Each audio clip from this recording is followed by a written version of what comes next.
নমস্কার বন্ধুরা, আমার চ্যানেলে আপনাদের স্বাগত জানাই। আজকে আমি আপনাদের বানিয়ে দেখাবো রাঙালুর পান্তুয়া। তার জন্য আমি প্রথমে 3খানা রাঙালু নিয়েছিলাম। রাঙালুটাকে ভালো করে ধুয়ে রেখে দিয়েছি। এবার আমি কুকারে দিয়ে সেদ্ধ করে নেব। এবার কুকারের মধ্যে দিয়ে দিলাম, জল দিয়ে দিলাম, দিয়ে আমি 3টে সিটি দিয়ে নাবিয়ে রেখে দেব। এবার নাবিয়ে রেখে দিয়েছি, ঠান্ডা হয়ে গেছে। এবার আমি খোলাটাকে ছাড়িয়ে নিচ্ছি।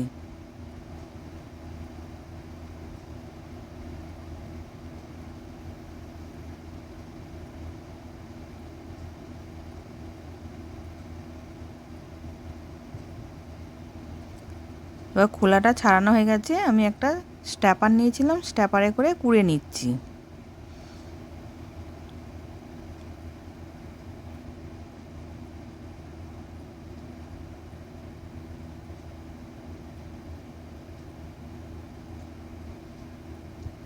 এবার সব রাঙালুগুলো কোড়া হয়ে গেছে। ওর মধ্যে আমি 2 চামচ ময়দা দিয়ে দিলাম, বড় এলাচ গুঁড়ো দিলাম, হাফ চামচ বেকিং সোডা দিলাম, আর 1 বাটি গুঁড়ো দুধ দিলাম।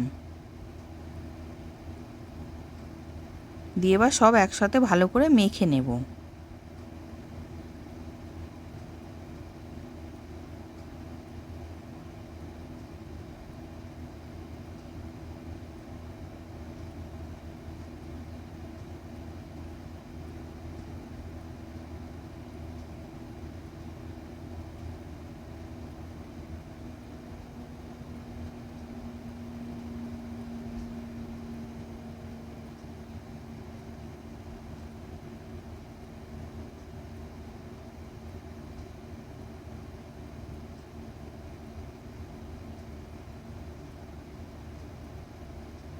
এবার ভালো করে মাখা হয়ে গেছে। ওর মধ্যে আমি 1 চামচ ঘি দিয়ে দিলাম, দিয়ে ওটাকেও ভালো করে মিশিয়ে নেব।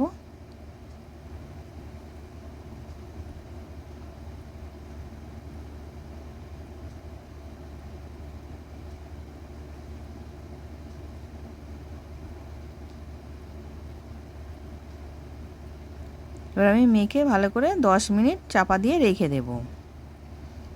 এবার আমি রসটাকে বানাবো। 1 বাটি চিনি দিলাম, আর 2 বাটি জল দিয়ে দেব।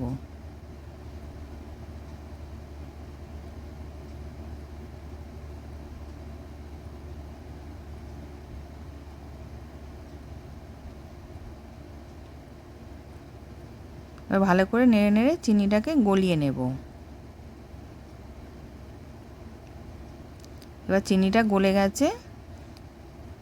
এবার জাস্ট চ্যাট চ্যাট করবে ওরকম করব, একদম তারের মতন হবে সেরকম করব না রসটা।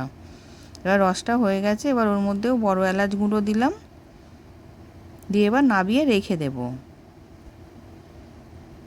এবার হাতে ঘি মাখলাম, মেখে এবার আমি কিছুটা করে নিয়ে গোল গোল পান্তুয়ার শেপে তৈরি করে নিচ্ছি।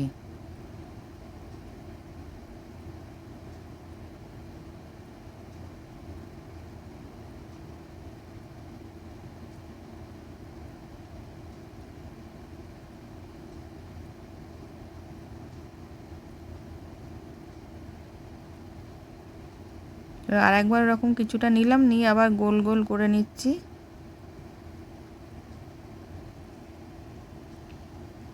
এবার এরকম করে আমি সবগুলো করে নিয়েছি। এবার কড়াতে তেল গরম করতে দিয়েছিলাম। তেলটা খুব বেশি গরম হবে না, হালকা গরম হবে। তার মধ্যে আমি ছেড়ে দিলাম পান্তুয়াগুলো, দিয়ে হালকা আঁচে উল্টে পাল্টে লাল লাল করে ভেজে নেব।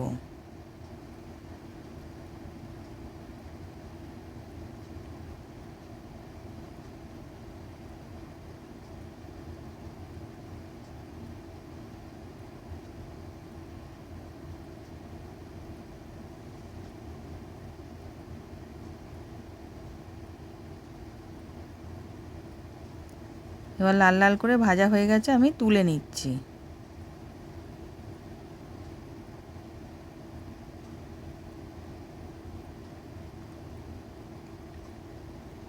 এবার সব ভাজা হয়ে গেছে। আমি রসের মধ্যে পান্তুয়াগুলোকে দিয়ে দিলাম, দিয়ে আমি 2 থেকে 3 মিনিট ফুটিয়ে নেব।